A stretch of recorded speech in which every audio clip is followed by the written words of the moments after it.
এই যে আপোনালোকে বৰ্তমান ভাৰত পাকিস্তানৰ যুদ্ধৰ কথা শুনি আছে, এতিয়া আপোনালোকৰ কৰণীয় কি আপোনালোকে মন কৰিব। বৰ্তমান পাকিস্তানে নতুনকৈ তেওঁলোকৰ যি একদম জঘন্য খেল খেলিছে, সাধাৰণ জনতা বা সাধাৰণ জনসাধাৰণক টাৰ্গেট কৰিছে। গতিকে পাকিস্তানৰ তৰফৰ পৰা বিভিন্ন ধৰণৰ চাইবাৰ এটেক হৈছে। আপোনালোকে জানে পাক cyber groups hack attempt at defence site, পাকিস্তানৰ ফালৰ পৰা ডিফেন্স ছাইটক হেক কৰিবলৈ চেষ্টা কৰা হৈছে, ইণ্ডিয়ান টুডে এই প্ৰকাশ পাইছে। গতিকে এনেকুৱা ধৰণৰ বহুতো আপডেট আহিছে। বৰ্তমান চাইবাৰ যিটো এটেক তাৰ পৰা আপোনালোকে নিজকে বচাবলৈ আপোনালোকৰ মোবাইল ফোনটো আপোনালোকৰ অস্ত্ৰ তেওঁলোকৰ কাৰণে। বৰ্তমান যিহেতু তেওঁলোকে বন্দুক বা বাৰুদেৰে তেওঁলোকে পৰা নাই, এতিয়া তেওঁলোকে মোবাইল ফোনৰ জৰিয়তে তেওঁলোকে এই যুদ্ধখন জয়ী হ'ব বিচাৰিছে। গতিকে আপোনালোকে এটা কথা মন কৰিব, আপোনাৰ যিটো মোবাইল ফোন আছে এই মোবাইল ফোনত কোনো ধৰণৰ অচিনাকি কল মেছেজ যিকোনো ধৰণৰ লিংক আহিলে বা কোনোবাই যদি অচিনাকি নাম্বাৰৰ পৰা যদি ফটো এখনো দিয়ে, আপোনালোকে সেই ফটোখন আপোনালোকে কোনো কাৰণত ডাউনলোড নকৰিব। আপোনালোকে হোৱাটছআপত গৈ কিনে অট'মেটিক ডাউনলোডটো বন্ধ কৰি ল'ব।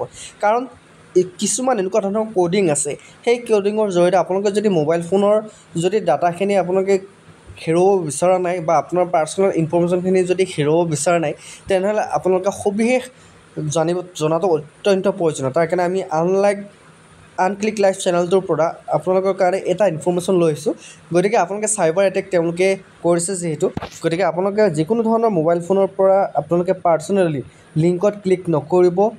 আপোনালোকে ইনষ্টাগ্ৰামত বিভিন্ন ধৰণৰ প'ষ্ট পায়, পাকিস্তানৰ বহু আছে পাকিস্তানৰ ইনফ্লুৱেঞ্চাৰ যিয়ে হোৱাটছআপ বা ফেচবুকত আৰু লগতে ইনষ্টাগ্ৰামতো তেওঁলোকৰ যি ফেক নিউজ সেইবোৰ প্ৰভাইড কৰিছে। গতিকে এইবোৰৰ পৰা আপোনালোকে বাচি থাকিবলৈ নিজকে কেনেকৈ সুৰক্ষা দিব তাৰ কাৰণে মই অকণমান কথা কৈ দিছোঁ। চ' আপোনালোকে গম পাইছে ইতিমধ্যে পাক সৈন্যই আমাৰ ভাৰতক পৰাস্ত কৰিব পৰা নাই, ভাৰতে ইতিমধ্যে যুঁজি আছে। গতিকে আপোনালোকৰ এতিয়া কৰণীয় হ'ল আমাৰ ভাৰতীয় সৈন্যক ছাপোৰ্ট কৰা, আৰু যিহেতু আমাৰ ৱাৰ হৈছে, হয়নে নহয়, গতিকে এখন যুদ্ধ আৰম্ভ হৈছে যেনিবা, এই যুদ্ধখনৰ আপোনালোকে যিহেতু ভাৰতীয় নাগৰিক, গতিকে প্ৰতিজন ভাৰতীয় নাগৰিকৰ এটা প্ৰধান লক্ষ্য আৰু উদ্দেশ্য হ'ব লাগে যে আমাৰ ভাৰতীয় সৈন্যসকলক ছাপোৰ্ট কৰা আৰু আমাৰ সহযোগ কৰা ভাৰত চৰকাৰক, ঠিক আছে। চ' বিশেষকৈ যিসকল ল'ৰা ছোৱালী আছে তেওঁলোকক কৈছোঁ, তোমালোকে বিশেষকৈ বহুতে নিউডিটি বা ছেক্সুৱেলিটি ফটোবিলাকত ক্লিক কৰে।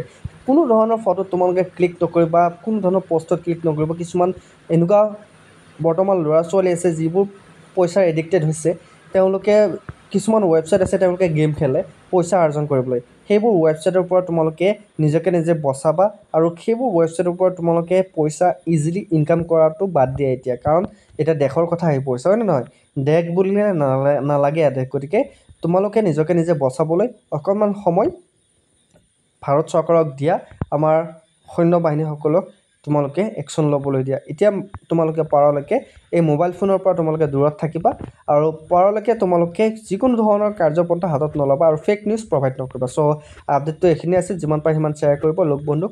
আৰু যিহেতু যুদ্ধ হৈছে গতিকে সকলোৱে আমি ভাৰতীয় সৈন্যৰ লগত আছোঁ আৰু ভাৰতীয় সৈন্যৰ লগত থাকিম। সকলোৱে একেলগে ক'ব জয় হিন্দ, জয় অসম।